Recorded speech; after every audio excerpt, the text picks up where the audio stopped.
256.0106 from 1 right, clear for takeoff. 1 right, clear to go, yeah, thank you, Clear 4461, 1 right, left and white. Hey everyone, I'm Jason Rosewell. Over there is Mark Denton, who you all know as Skyhawk Heavy, and that makes this FlightCast, the one and only Infinite Flight podcast.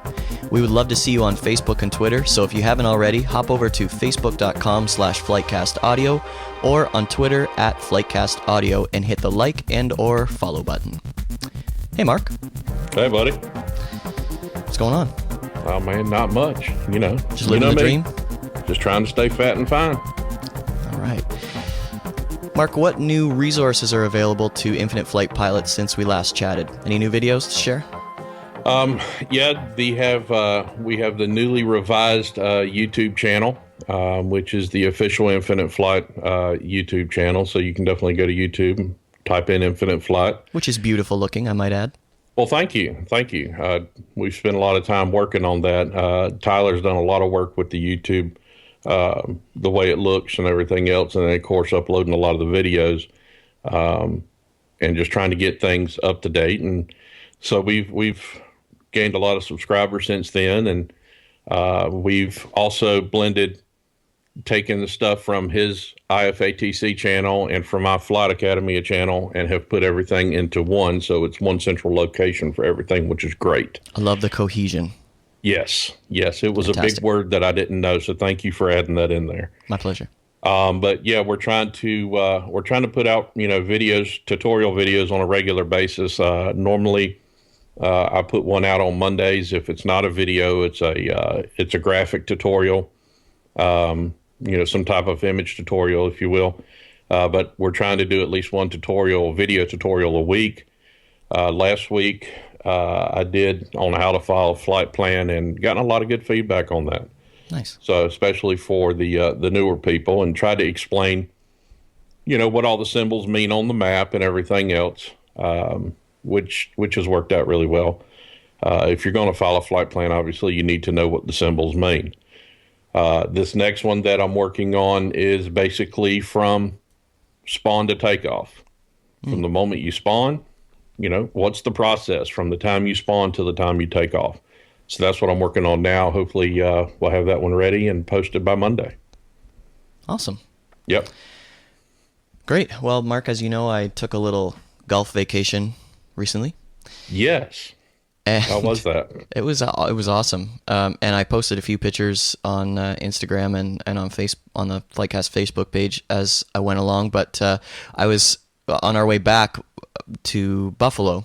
It's a little cheaper usually to fly to where I need to go in Virginia if we fly out of Buffalo on American Airlines. And so on our way back to Buffalo, it was cool. We had a nice approach it was a clear evening, and I noticed that we basically did a straight shot to the airport on kind of basically on that 30-degree intercept that we always talk about in Infinite Right. Flight, because I could see the airport as we approached, and then they just turned straight inbound. So I asked the pilot when we landed. My dad and I kind of hung back a little bit and asked him, was that a straight in approach? And I noticed that he dumped flaps really quickly, like first 2 notches of flaps right away, and then slowed right down, dumped the next 2 notches of flaps all at once. And then I said, did you fly the visual in on that? He said, yeah, actually neither of us have been here before. And and I said, man, you guys flew in there like cowboys. It was fantastic. He said, what kind of plane was it?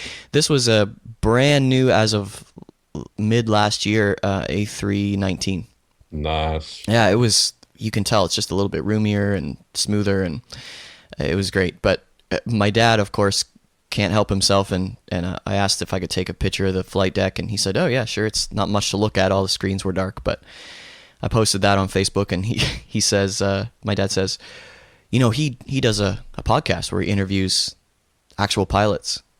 And I'm thinking, oh, Dad, this guy is a pilot. He doesn't care. And I said, yeah, it's if you ever heard of Infinite Flight, it's a mobile flight simulator. And he goes, I'm sorry, man. Once I'm out of here, I'm not thinking about aviation at all. So not really interested. That must have been the captain. It was the captain. Yeah. Yep. The first officer was already in the airport looking around and telling people where the bathroom was and stuff like that. He was probably in the gift shops trying to find his next model airplane or Exactly. something. He still loves aviation. Oh yeah, there's such a huge difference between the first officers and the captains, and a lot of the captains that I know, yes, they love their job, they love what they do, but yeah, it's flying from A to B. They want something that's going to be a little bit more challenging to where they can shoot others down and stuff like that to get rid of the frustrations of being behind a 172 on final in real life and they're having to slow to stall speed. So, Exactly. Yeah. But the first officers, they're like, oh, yeah, yeah. And, a lot of the captains, of course, are the more tenured and senior people in the airline. So, yeah, when they're done, they're done. First officers, they never get to push any buttons or anything. They're allowed to put their hand on the top of the dash for a selfie, but that's about it. We may need to get some of our pilot friends back on the podcast to talk about that, Mark. I don't know if they'd agree with you. Yeah, absolutely. We can get Air Note on here, and he can explain more about the little tray that pulls out first coloring book and all that stuff. That was a great podcast, by the way. It was. It was like listening to a tennis match between Melvin and Air Note, man. It was hilarious. Well, what I loved is these guys haven't flown. Melvin hasn't flown an Airbus. Arnaut hasn't flown a Boeing. So it was completely biased, which is what I was hoping for. I think another interesting side of the coin would be to chat with someone like Jared who's flown both and get that kind of perspective. But for that episode, it was great because you ask them the question, which is better, and they have no hesitation about telling you that the one they fly is the best. It's awesome. Yeah, I mean, and I learned a lot. I didn't know that, when you're flying the side stick on the Airbus, that if the captain is the PIC for that leg or whatever, that, the first officer, the right side stick does not mimic what's happening on the left like it does with the yokes in the Boeing. Yeah. Of course, the yoke is in the 172. And, a friend of mine owns a Cirrus SR-22. And so I've had the privilege of being able to fly his plane with him.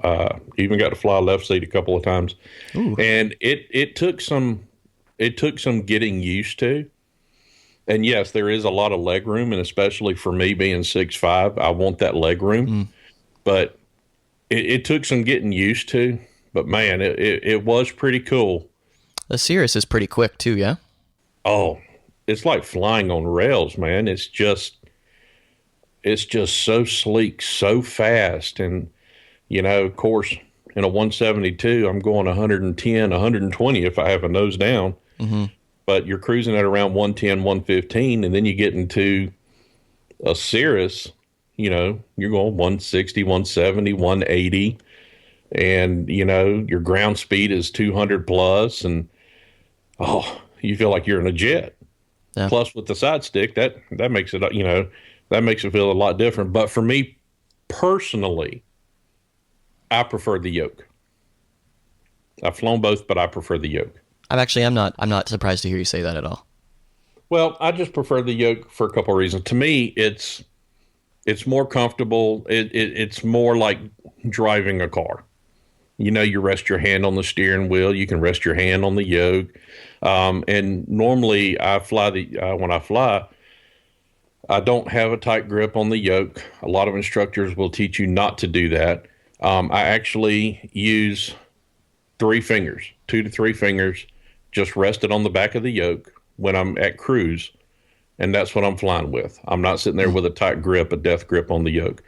But on the yoke, there's so much that you can do as far as you can either yoke mount a GPS, a portable GPS, or you can yoke mount your tablet or your phone.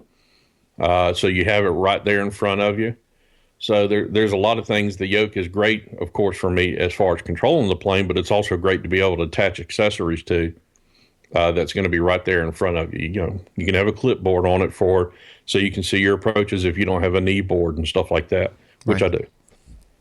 Nice. So, oh, yeah. Well, for any listeners who are wondering what in the world we're talking about, go ahead and check out FlightCast episode 21, where we talked with 777 real-life pilot Melvin and A380 pilot Arnaut, and they talked about Boeing versus Airbus, and you can check that out on FlightCast.audio or on YouTube.com/FlightCastAudio.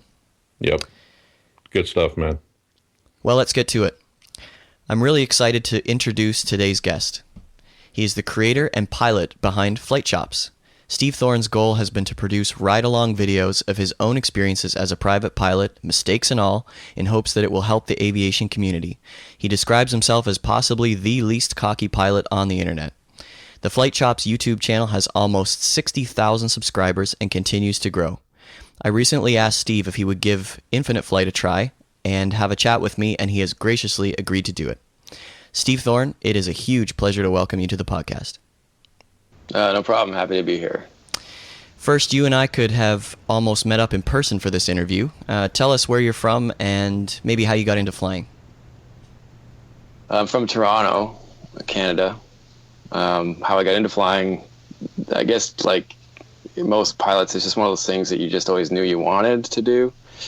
So there was never a doubt as to wanting to do it. It was just a question of getting it done. So I've always wanted to ever since I was a kid. The first memories I've got were looking at airplanes, and it really just was just get it done. I tried doing it the air cadet route when I was in my tweens, but quickly discovered I was not compatible with the military vibe, which is just the way I am. I completely respect everyone that's in the military. That ain't me. I also realized I did some quick math and realized that the amount of time that I was spending at air cadets, I could more than make the amount of money that the private pilot license would cost at that time, which was in the early 90s. It was about $3,000, which is obviously not what it is now. But I quickly did that math and realized even if I could make it in the top 1% of the air cadets that do get funded, which I wasn't going to be able to do because I was terrible at all the military stuff related to air cadets beyond the flying. So I got a part-time job and saved the money. So I actually had the money saved up by the time I was 17. Problem is I was 17 and I bought a car. Because that's what you do when you're 17. Because of ladies. With that, I guess that probably was ultimately part of it, sure. Yeah. So really it was on hold a little bit again through the end of high school, but it was always something I wanted. And I ended up doing it in university. When I was in full-on student mode, I just took it on as another course and got it done. Essentially during first and second year, I got my gliding. I started with gliding and then got my power license. That was in 95. So what were you in university for? Film school. I went to film school. Oh, okay. Well, that comes in handy nowadays. Does. And actually, Brock and James, who are a core part of Flight Shops, are in my graduating class in 98. So, I mean, those guys are lifelong friends. Beauty. And that brings us to today where I avail myself of those connections in the film industry to get real production value into a YouTube channel. Okay. So you got into gliding, and then what happened after that?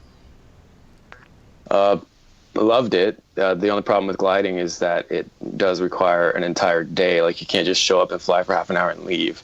So I kind of never got back to it after that first season, which is sort of sad, but it was really only because I couldn't do it time-wise. But it is something I'm looking at getting back into, possibly as a tow pilot. But I really just used it as a stepping stone to get all my fundamentals down in the most efficient, affordable way that I could. And it was a great way to do it because I never missed a forced approach or, anything like that in power. I always impressed my instructors during my early training because I just had those fundamentals, and it really wasn't a thing. Like, it's like, well, I mean, every landing is a forced approach. You're not going around unless it's, you're not going around, right? You're going to land somewhere. If someone gets in your way on the runway, you're just going to make it happen. Right. And in a way, that's almost a detrimental thing for me. I've really tried to work on remembering that the go around is an option in your toolkit. If you don't like your approach, you're not committed. You have an engine, right? So there is a part of me that has always tried to save approaches just because in the back of my mind, I feel like there's some pride thing or something related to the idea of not screwing up an approach because you screwed it up. Mm. And I've definitely saved some that I should probably have just gone around. So I try to apply that in my flying now. But anyway, to answer your question, yeah, I started with soaring, and I've never gotten the pure, flying with a piece of yarn in front of you that you're looking at for your coordination, and you're listening to the sound for your airspeed. it really doesn't get better than that. And I do remember getting into power when I first started, feeling like all those instruments in the engine, it was all quite a distraction, and it really was taking away from the experience of pure flying. And I got back to it recently with doing tailwheel, flying the Super Cub a lot, and the Stearman, and most recently I got into the Chipmunk. And that's all pretty much eyes out and feel and listening. And it brought me back to that feeling of gliding where it's you in the airplane. It's not about instruments. That's really what I like. Nice. Plus, Awesome. in that Stearman with the open cockpit, there's nothing like it. I had the privilege of flying a Stearman years ago, and that open cockpit itself is just, there's nothing else like it to me. Yeah, it's brilliant. It is. That airplane is awesome. It's an amazing bird. So we'll get back to airplanes a bit later, guys. But for now, Steve, how did Flight Chops get started? Why don't you tell? It seems hugely successful in the last little while. So tell us a bit about the background. Sure. I guess what it comes down to is I went through a period. So I started flying in the mid '90s, as a student, university, and kind of had no money. When I got my license, it was kind of like I slapped the license down on the table after getting it and realized, like, okay, now what? Like, I really tried to do this efficiently. I pushed myself hard to do it at minimums. Now I have this thing, and I don't really know what to do with it other than I just know I want it. And it really came down to maintaining currency was a constant struggle. And I had a few years where I did like the absolute minimum, which was half an hour per month, which was the requirement for insurance where I was renting. So I actually literally have a couple years there where I logged like a 0.5 a month. And, that's horrible, right? I mean, it's not safe. It's the absolute minimums. Right. And then it came down to when life got in the way, getting the house, getting married, having a kid, I just ended up losing my currency. And it was about a 4-year period there where I didn't fly. And getting back to it, my wife was really supportive, and she saw me looking up all the time. And we live really quite close to an airport, so I'm always seeing the planes departing and arriving at low altitude. So I got back and had a different mindset. I wasn't like a poor student anymore, but I still needed a mission or a justification. So I just literally started looking around for reasons to get current and stay current, and GoPros existed at that time. So I started filming my flying for debriefing, and it kind of all came together where I was making new flying friends, getting opportunities to fly different airplanes, debriefing my own stuff with my own footage, and looking at the internet for resources to stay current, which I found a lot of material on YouTube specifically, but I also felt like there was a big problem there in that context was constantly missing. And it's not that they're, they aren't editors. Like a lot of these people are just they post their videos. Sometimes like right from the moment they press the record button to the moment they stop it, and it's all like, in their hand while they're looking at it while they're stopping it. I mean, zero editing on some of these videos, and that's fine. But I felt like it was problematic because people are looking at these things not sure if it's instructional content or not. I just felt like there was a gap to fill, and so I decided to sort of start sharing it more widely and bring it down to having the film industry friends and so on. And James is my director friend, and he's a really brilliant artist. I originally intended to only make it kind of a POV experience, just immersive, me debriefing my own stuff and not make it about me at all. I'm not really interested in being on camera, frankly. But James essentially said, you have to put the you in YouTube if you want to do this. Uh-huh. And I reluctantly agreed with him. And at the time, I was rocking a Movember mustache. I remember very clearly we have this sort of annual tradition where a bunch of the guys go out for a steak dinner, and we just kind of have fun and see how high we can get the bill. And we were jamming on this idea of what to brand this thing. And I also play the drums, so I'm often working on my drum chops, just trying to get better. Nice. We're both drummers, too. There you go. Mm-hmm. So, the idea of practicing in chops was a thing. I had this stupid mustache on, and we really, over that night, we branded it, and we had the logo sketched on a napkin. And if you remember the first version of the logo, it was quite cartoony and, literally a joke. So when it did start to get some traction, we kind of gave it a little upgrade to give it a more corporate vibe. But at the end of the day, it's still a logo based on a joke. So you keep saying funny. You keep saying we, Steve. Is there more than just you that is the kind of the Flight Chops owner? No, I'm the owner, but I can't take credit for all of the creation. The bottom line is I can't do what I do without my team. Sure. So James and Brock are my core team, really, right? James is like the artist director who really helps make the films with me, because at the end of the day, it's a struggle to. And this is something I'm constantly struggling with. And you may have noticed in a lot of my newer videos, I'm not PIC very often because the scale of the productions are getting pretty elaborate. So I'm very careful to not be PIC if I'm shooting with the crew, because at that point, any part of my brain as a filmmaker, I have to acknowledge that I'm distracted. I'm not going to be PIC. Yeah, I noticed that, especially with the mountain flying. Yeah, actually, the latest one I published was the first time I didn't put a lot of context in to like hit that point again, because this is the 7th episode of that series, and I've hit that point several times to say this is a film and we're working on this production and it's quite a challenge. And I'm not PIC. I didn't literally say it in this episode, and I got people bringing that up because I showed a part where we struggled, where James was struggling to get the iPad capture to work from the back seat with a laptop, and it was quite complicated. And it was hot, and things overheated, and things started failing, and we lost the network connection in the plane. And there was a moment where we had time before we got back to the mountain range where we actually did some orbits in like this safe area. I had Jason, the instructor, take control, and I tried to work it out with James. I put a tiny piece of that in the episode because later on we could only use screen grabs of the iPad. Like we didn't have live video like we did for all the rest. So I just felt like it needed to be part of the story that we lost the live feed. So I didn't want people asking me why it was still images later. Mm-hmm. But I kind of shot myself in the foot by putting a focus on the filmmaking aspect without like literally explicitly saying, this is me as a filmmaker right now in the left seat of the airplane, not PIC.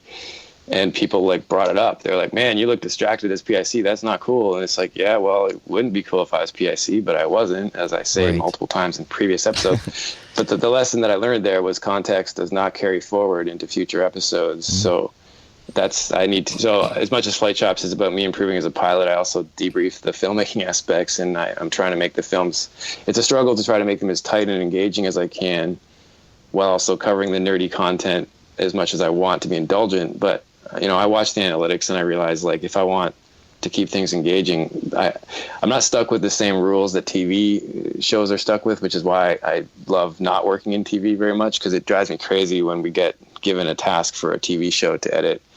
Ultimately, all of the good content, in my opinion, is lost when you get something down to the tiny, quick scenes that they need to be for TV, which is mostly just about drama, and the ultimate underlying topic stops mattering.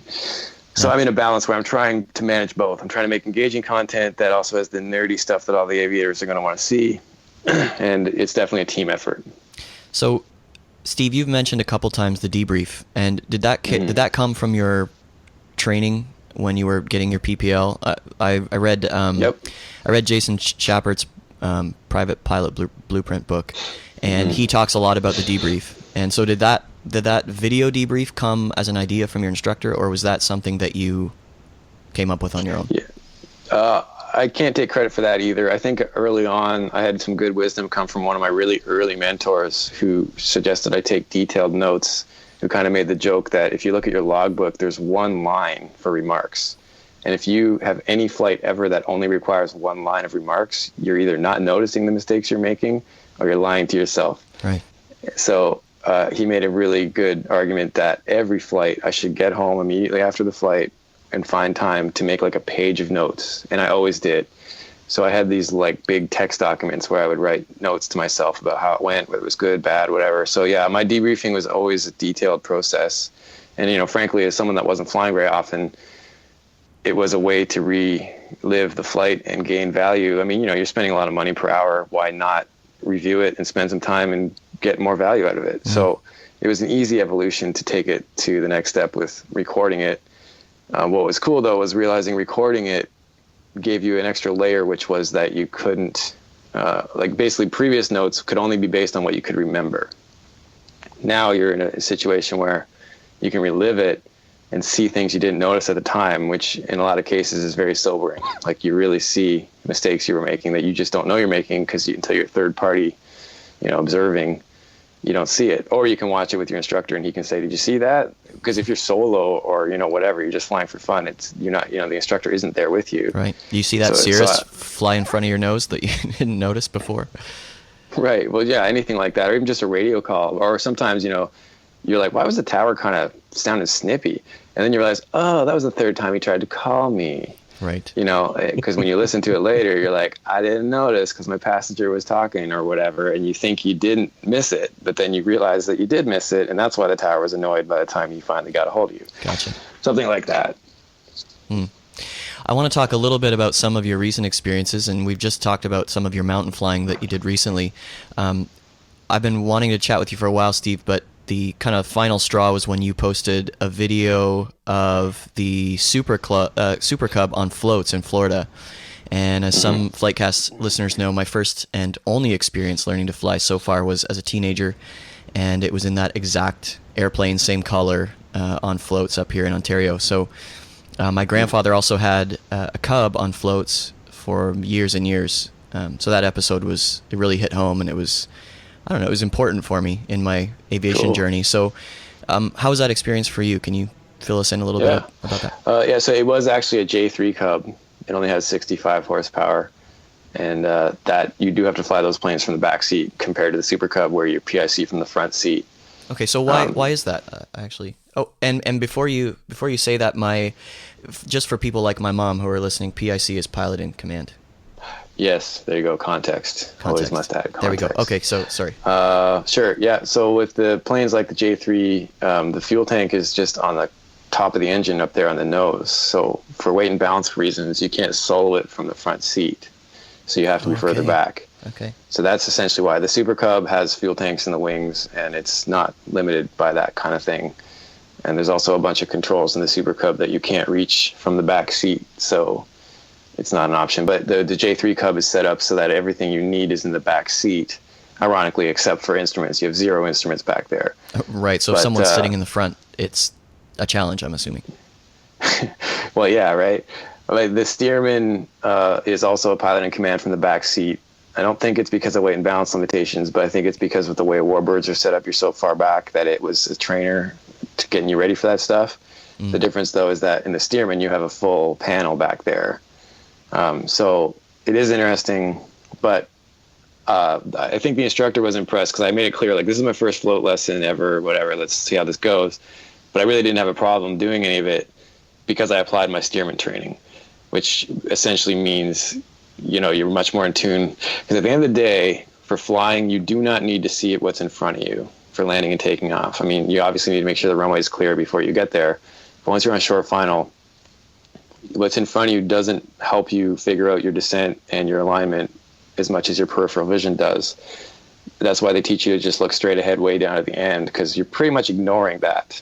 What you need to know is what's happening with your descent and what's happening with your alignment, and all that information comes from peripheral vision. So I applied that with knowing what was happening in the J3 Cub by listening. The RPM, once you figure out what the power setting is based on how it sounds, you pretty much can ballpark it. And airspeed, you just fly the pitch. And again, pitch information, you get all that from the back seat without a problem. So that was cool to see that applied, getting into a new airplane that I'd never flown before and applying it to floats. The hardest part I found about the float flying was that it is really important that you completely break your descent like 10 feet off the ground, which is not something I typically do. But you can't afford to come down at all with a nose pitch down attitude, because if you dig the floats in, you're going to have a very bad day. That's a cartwheel. Whereas it's going to go very badly. Whereas if you come down and don't break your descent with an airplane with wheels, you might bounce or whatever. It won't be brilliant, but it won't be terrible. But the point is that with a float plane, you pretty much have to break your descent and then mush it in for the last 10 feet. So that was the only uniquely hard thing or challenging, because I'm pretty good at bringing it in and like getting it leveled out at like 3 feet off the ground, but you can't afford to take the risk of making a mistake there. So that's why they kind of train it that at 10 feet, if you have not broken your descent, the instructor's going to grab the stick. Yeah. So that was sort of the biggest learning moment with float flying. No, I thought you did great. What do I know? But I thought you did great. I picked it up. I mean, but that was the thing. I think I showed in the video where he's saying that to me. He's like, no, you got to break the descent sooner. It's like, okay. He pretty much had me starting to break the descent at 20 feet, and he wanted me to have 0 descent rate at 10 with the nose up, and then just mush it in with the nose up. And it does land beautifully. Yeah, and the great thing is you've got lots of like... Yeah, well, that's it too, right? I mean, that it's not an issue of trying to land short. And it does land short. As soon as you touch down, the drag is so high, like it just stops. Yeah. So that was not a problem. It was the takeoff that you had to think about, making sure you have enough room. Yeah.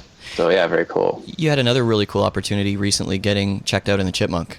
I'd love to hear about that. Yeah, so the Canadian Historical Aircraft Association is based in Windsor, which is not too far from here. And they've got a really cool mandate which is that they want to keep these airplanes flying, which most of the flying museums, have that type of mandate. But the difference here is that they acknowledge that it's only going to happen if they get young pilots flying them. So they don't really have a lot of requirements for your experience because they believe they can train you.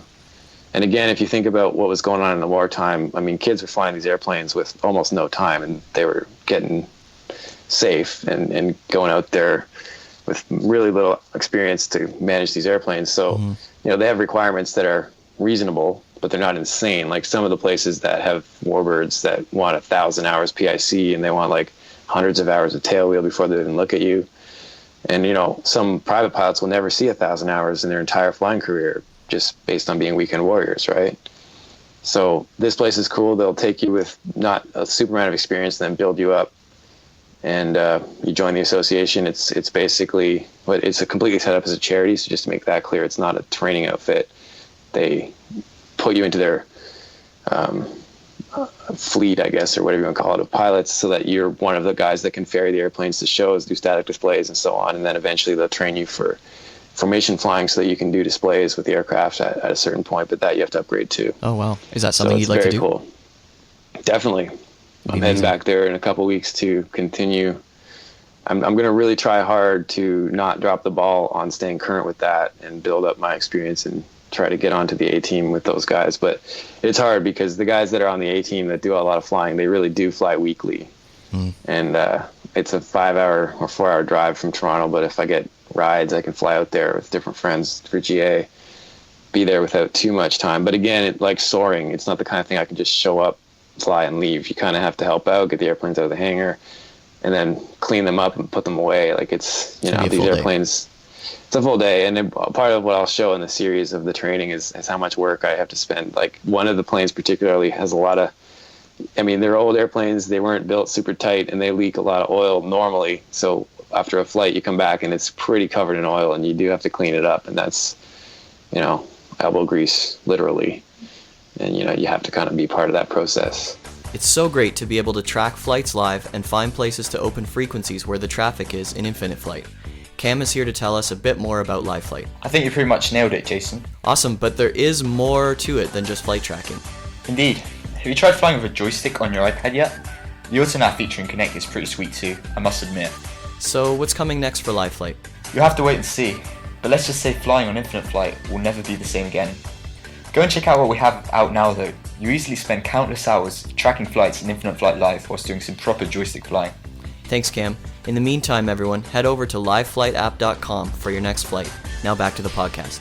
Steve, since this is a Infinite Flight podcast, let's just bring it around to the simulator for a little bit. As I said in my intro, you were nice enough to take the time out of your crazy schedule to give it a try for us, so I'm anxious to hear what you thought, being a private pilot and also having just tried Infinite Flight for the first time. So what did you think? Well, what I was impressed with was that it was immediately intuitive and accessible. Like I had it installed and I was flying circuits in a 172 instantly, and I completely understood how to work it. So that was pretty cool. Yesterday I was on a field trip with my daughter, and I think you emailed asking what I thought of the Spitfire. I didn't even realize the Spitfire was an option. And on the bus ride back, I downloaded the Spitfire and was flying the Spitfire instantly once again, and she was sort of chilling with her friends on the bus. So I took a minute to try it and crashed the hell out of it. So I was on the bus. Yeah. But it was neat to see how intuitive it is. I completely get it. The way you guys have the rudder implemented and the controls are very cool. So, and it looks great. So I think it definitely bringing the sim to mobile is definitely an interesting challenge, and removing the need for hardware control and so on. It seems like a very cool. I've never seen one of the online. I haven't seen a mobile sim before that I thought was intuitive like that. So I was very impressed with that. Cool. You'll have to, when you get another chance, you'll have to give the ForFlight link a try, and we'll get you on live so that Mark and I can guide you around on ATC. Yeah, that's cool, right? The fact that you guys have that happening. So you just plug in your headphones and you're able to talk to live guys. No, we ATC? we actually do. There's commands. There's kind of virtual commands just using the touchpad, and so basically, if you're on an iPhone, Siri reads the reads the instructions back to you. So you have There you go. you have a menu to choose from, and you can request to taxi, request to. So you talk. There's different frequencies. You talk to ground, you talk to tower, you talk to approach, center. So yeah, there's lots to kind of. What's great is I love holding short. Whether you're flying a prop or jet, and seeing you literally have to hold short and wait for arrivals to come in and. Yeah, of other sim people. That's cool. Yes, exactly. Yeah. Well, Jason, he'll be, we'll let Jason control, and you and I will take Spitfires out, and I'll show you how to fly the Spitfire. That's cool. That's my plane. All right, we've got to find some time for that, Steve. Right on. Yeah. So you already mentioned the Spitfire. Steve, you're a big fan of FlightCast. Are you sponsored on your show by FlightCast? Yes. Yeah. FlightCast was actually the first real sponsor that I got, which was cool because I sort of held out for a while trying to figure out how to monetize or try to create a budget for my productions. So I didn't do any YouTube monetizing. I just didn't feel like it was worth it. And I also felt like it was annoying to make people sit through commercials. And I can't stand those pop-up banners that block part of the frame. That's like a deal breaker for me. So I never did any monetizing for the first year or so. Then I launched a Patreon campaign to sort of figure out if crowdfunding would work. And it totally did, which was great. What it also did was kind of help me with, I didn't really ever need to pitch sponsors, which was really great. But having the crowdfunding campaign working kind of really showed people or sponsors that if viewers are willing to pay for something that they know is free, that's pretty cool. So it really helped. And FlightCast was the first real sponsor to come on board, and they had basically no demands. Like, they liked what I was doing. And just to kind of solidify that with the viewers, the first episode we did that was sponsored was about the Extra 300. Fully, aerobatic lessons and zero iPad involvement. Like, there were no iPads in the cockpit while we were flying upside down. So, I had this episode sponsored by an iOS app, and I showed zero product. It was actually it was a 2-part series. No, I just want people to realize, like, it's not going to become the FlightCast show. Right. It's not about product placement because of being forced to. It's about, because I'd already been using FlightCast in the videos before because I was literally using it. Like, I don't, you know what I mean? So that kind of helped me set the precedent for how I would do sponsorships. And then that went forward, moving on to like companies like Bose and other ones that I've gotten that really don't push me to do anything that I don't want to do. So I think the viewers see that we're not going to change anything. It just helps generate revenue. Cool. Did you approach FlightCast? Did you just cold call them, or did somebody reach out to you? I didn't actually. I've been lucky. I haven't had to pitch sponsors. It's been pretty cool. I think it kind of comes down to the concept of if you build it, they will come. Right. That's sort of the way I've functioned with everything. Like, I don't promote the heck out of this stuff for viewers either. I sort of just put it out there and let it be what it is. Some people think I'm crazy for not working harder to promote the content. Like, I've had some creators tell me that 80% of your effort should be promoting the content that you spend 20% of your time making. But I'm like, well, I can't do that. I just don't have the energy. I'm trying to put out a new video every 2 weeks. And basically every second Friday is what I do. Actually, I think this week, occasionally I bump it by a week just to offset so that it resyncs back with Patreon, because I do 2 paid posts per month on Patreon. And if you figure out how Fridays land in the month, that gets out of sync after a certain period of time. Yeah. So I'm probably going to push the next one by a week just to resync it with Patreon. It gives me a minute to think and relax for a second also, because I've been doing a lot of shooting lately, and that takes away from the editing time. Okay. So the average episode can take like 5 days to edit. So is this your full time gig then? At this point? It's come to that almost. Because I'm a freelance filmmaker, I'm lucky that I don't have a real job, so it's hard to measure how much time I spend on certain things. I still have a few corporate clients, but I've stopped taking TV jobs, which is cool. Okay. Because I mean, they are very time consuming, and I do find them to be a bit soul sucking. So that I haven't had to do for a while, which is cool. I feel like what started off as a vacation from work, TV work, making my own show about flying, definitely it takes more than half my time at this point. So that's cool. Probably, maybe we're closer to 3/4 now. I'll have to revisit that. I haven't assessed it recently. So Steve, do you have any other simulator experience? That a lot of our pilots, our real life pilots that we interview that use Infinite Flight and do a lot of ATC controlling or whatever, they've got, they were doing simming long before they were flying. Is that you as well, or is this I was I had the earliest versions of Microsoft Flight Sim way back in like the early 90s.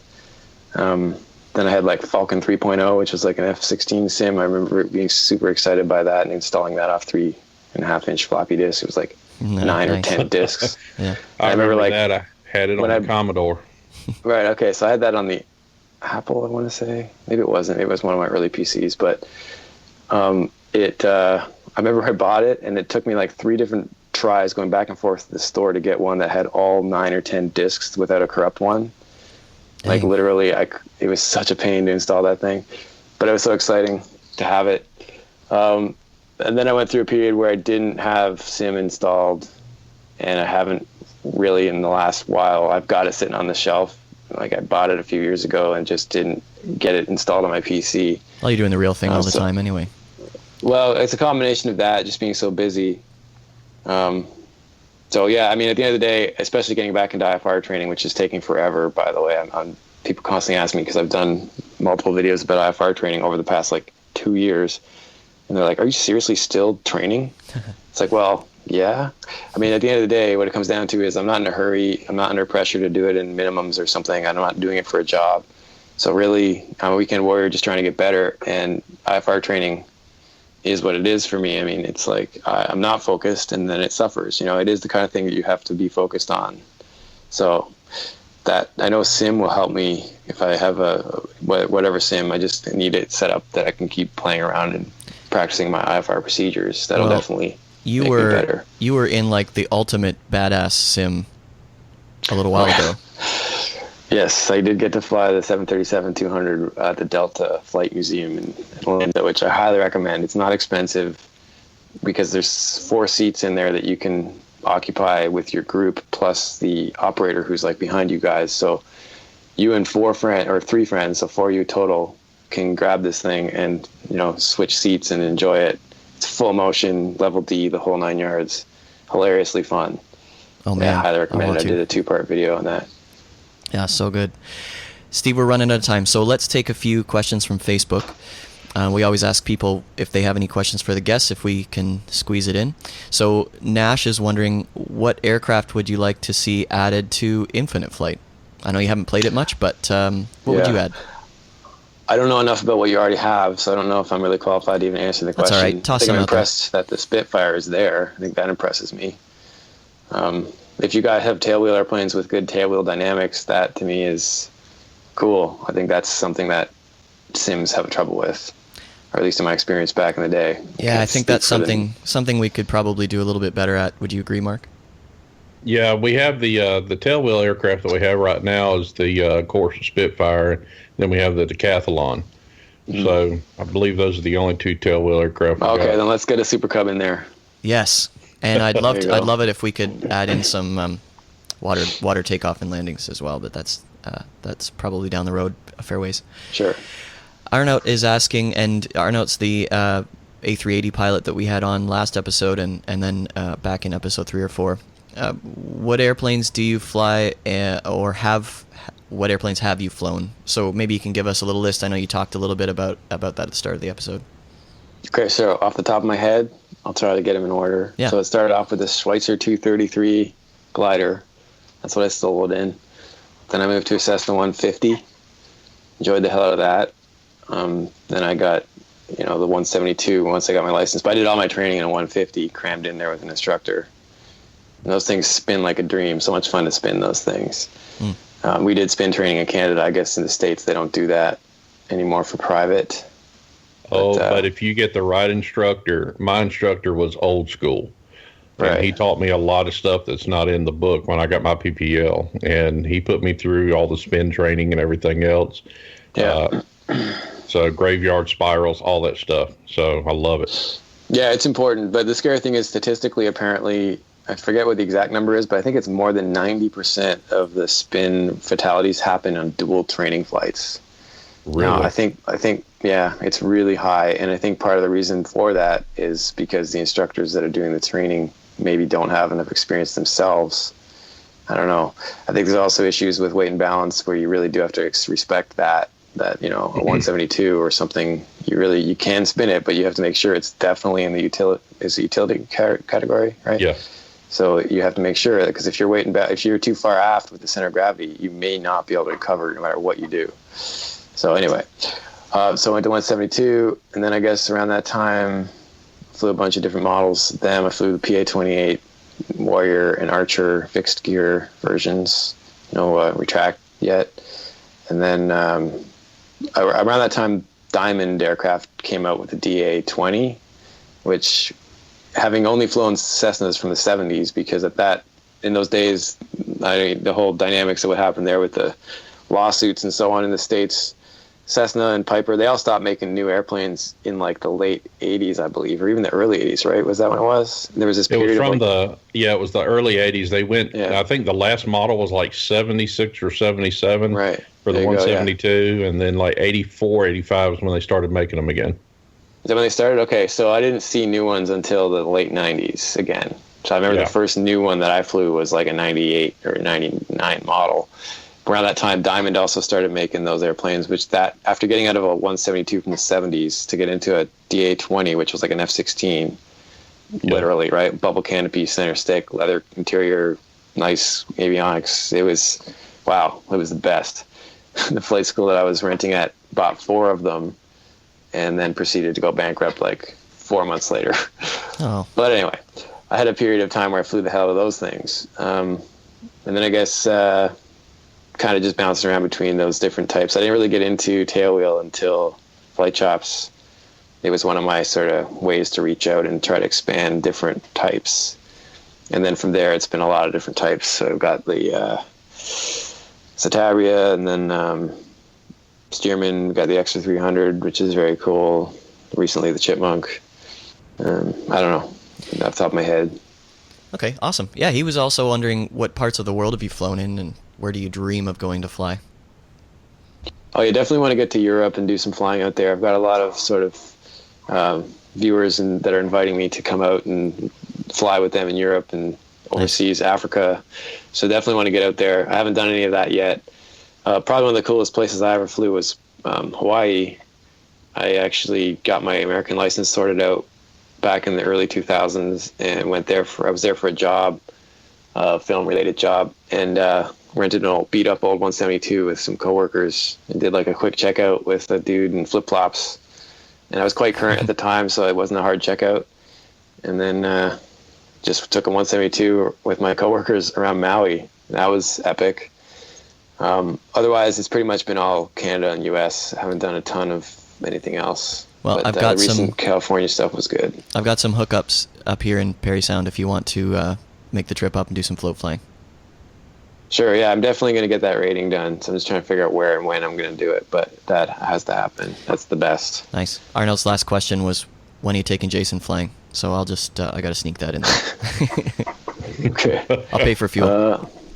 Yeah, well, I mean, if you right now, what I'm really trying to do is fly the heck out of the Stearman.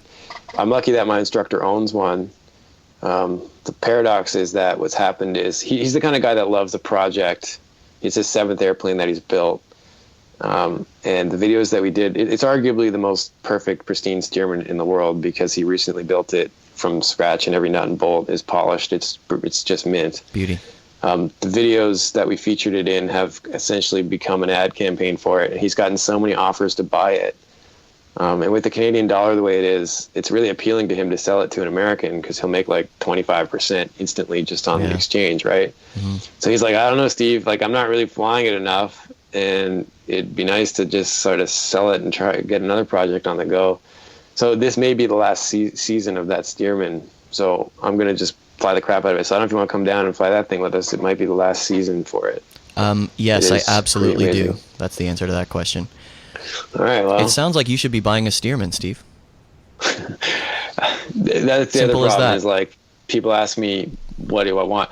I need 4 airplanes, you know, like I need something that is aerobatic and fast. I need something like the Stearman or a Super Cub or just something for fun, low and slow. I need something like a hauler, like that I can throw the family in and get places, like a 210 or something, and you know, a float plane or something like that. So I can't just buy one. So I'm pretty happy being a rental pilot. It's kind of like, you know, you don't have to feel guilty about dating lots of different airplanes, but I don't want to get married to one. Now, I've noticed that the planes that you just listed, as far as the 4 planes that you would need, the majority were high wings. You prefer the high wing Cessna over a low wing? No, I would take a low wing aerobatic plane. So I skipped over that quickly, but something fast like an RV7 or something would definitely be in there. As far as the haulers go, or the float planes, everything else, they're all high wing, I guess. Yeah. Although Stearman is kind of both, right? So. Yeah. Mixture. I do like low wing for the sporty aspect of it. I feel like they just fly a little differently. They feel cooler or something. It feels like that's what we were talking about before you came on. A buddy of mine has a Cirrus SR-22 that I got to fly, and getting used to a side stick versus a yoke was interesting. But that thing just flies like it's on rails. It's just so sleek and so fast. Yeah, that does bring a good point. I really prefer flying with a stick, and I don't know if that's from the primacy that is how I started soaring, with right-hand stick, left-hand spoilers, which is essentially the configuration of most tailwheel, where it's right-hand stick, left-hand throttle. That is how I feel more natural flying, but I guess I'm lucky that I'm ambidextrous because I moved to power so quickly and had to go left-hand yoke, right-hand throttle. So I don't really ever have an issue jumping in and out of planes with different setups. I pretty quickly can figure out what it needs. But yeah, right hand stick, left hand throttle is what I want. So ultimately for fun flying, that's why something like a Super Cub is so much fun. But you put that into the context of something like an RV, then you got speed and go upside down. But they're kind of delicate. You can't really pound them into like rough fields and stuff. So, kind of need both. Well, being a drummer gives you the ability to be ambidextrous to do that. Yeah, maybe that's the thing. Hand-eye coordination, I just make it what I need it to be. I don't have too much fixation on left or right or whatever. That's true. Right. Maybe there is a correlation between being a drummer and wanting to fly, using all four Just limbs. because I live in Alabama doesn't mean I'm not smart. Yeah. Hands and feet, it's all, you're using all of it when you're flying. Yeah. I've definitely always, I think also soaring put me in touch with my feet, so I've always been a good rudder pilot. I've never had my instructors give me trouble for not applying rudder. But I know a lot of power pilots can sit there with their legs crossed and get away with it. But now flying a helicopter, my father was in the Coast Guard for 26 years, and so I've had the privilege I've got 25 hours in the Falcon 20 simulator, full motion. That was pretty cool. And then I got to fly a couple of their helicopter sims.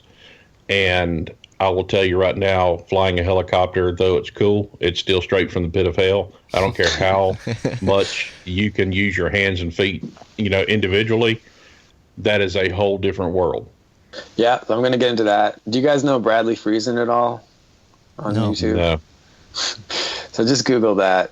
He's this crazy Canadian pilot from the West Coast that his claim to fame is that he put a hockey rink on a mountain. Oh, and yeah. Wilson, Yeah, that's him. Okay. So I'm going to be flying with him in BC, and he's like an awesome R-44 pilot that gets out there in the mountains and does all kinds of crazy stuff. And I have to check that out. Oh, man, you're going to make me nervous now, Steve. At least with an airplane, if your engine's gone, you're still flying a glider. The helicopter guys will tell you that you're flying a glider. That's actually safer because it'll go into a smaller field. I mean, auto rotation is gliding. Oh, gosh. Now, if you have a transmission failure, you're in a different world of hurt. But I mean, a transmission failure. Yeah, but I think that's similar to a structural failure in an airplane. If your wing falls off, you ain't gliding anymore. So I don't know. Okay, I mean, I'll tail rotor failure would be a bad day for a helicopter. But yeah, a lot of helicopter guys are like, look, man, if you just auto rotate, be good at it, it's the same as gliding. I could not get off the ground to save my life. Now, once I was in the air, I was fine. Yeah. But I couldn't get off the ground, and then I couldn't land, and I was just like, all right, let me get back into Falcon. I can't do this. So it's a whole different world. Yeah. All right, Steve, well, before I let you go, is there anything else that you might want to add, maybe plug a sponsor or two? Honestly, I guess really it's just the community is what I want to thank for what I'm doing. Because, I mean, at the end of the day, I just love filmmaking and I love flying, and I've been able to combine the two because the community is sort of actively a part of it, and the sponsors are a part of the community, and that's what's cool with the partnerships that I have. So, I mean, if you just go to flightchops.com, we have a really amazing, we're claiming to have the biggest contest in aviation monthly. We're giving away $2,000+ worth of stuff every month. And that right there, you can engage with all the sponsors. You can see what they've got. And this month, the featured prize is an A20 headset from Bose, but you also get stuff from everybody else. And that's really fun and cool. And we've set up a thing on the website that really allows for engagement that gets sponsors some exposure, but it's very tasteful, so it doesn't feel like spammy at all. So I guess that's it. I would just plug flightchops.com and go get in and get a chance to win some cool stuff, because it's a niche market, and the odds are actually quite good for winning like amazing stuff, and nobody's arguing with us that we're calling it the biggest aviation or monthly contest in aviation. And no one can claim that it's not true, because it is, and it's just getting bigger. So jump on that. And I'm really proud to be able to give stuff away. Steve, what I would just like to say, on behalf of FDS, man, at Flying Development Studio and Infinite Flight, man, I appreciate you taking some time out to learn the app itself, the sim, and flying that, and hopefully we'll see you around. Cool. See you in the skies. All right, well, yeah, let's go fly that Stearman. Whoever wants to come down, we're getting her out this week. I'm in. Dennis doesn't fly it when it's below 12 degrees Celsius, just because it's hard on the engine, because it generates a lot of water. It's a byproduct of production of combustion, and it doesn't get out of those bottom cylinders if it doesn't burn off. Right. So he doesn't like to run it when it's not warm enough, but it's warming up now, so she'll be running this week. Boom. I'm calling you, man. All right, well, you got my info, so yeah, let me know. Right. Steve Thorne, thank you so much for taking the time to chat with us on FlightCast today. It's a big honor.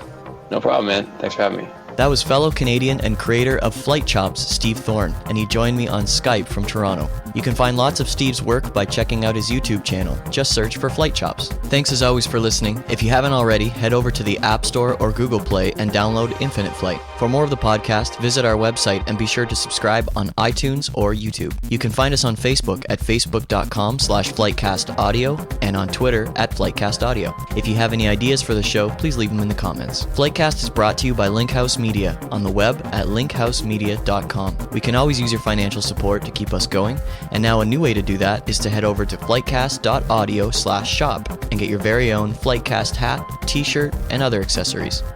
You can also donate by visiting flightcast.audio and clicking the yellow donate button in the sidebar. To cover the fine print, FlightCast is not affiliated with Infinite Flight or Flying Development Studio. I'm Jason Rosewell. Thanks for listening, and happy landings.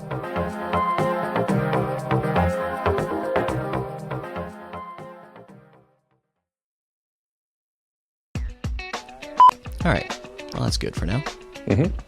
You did well. You read through that without having to stop. Thanks, man. That's when you're supposed to say, I'm proud of you. Well, if that would make you feel better, Mr. IFATC controller, great job, man. I'm proud of you.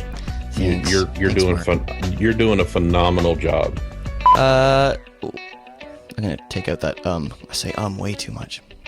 I know, we're not at Subway trying to order a sandwich.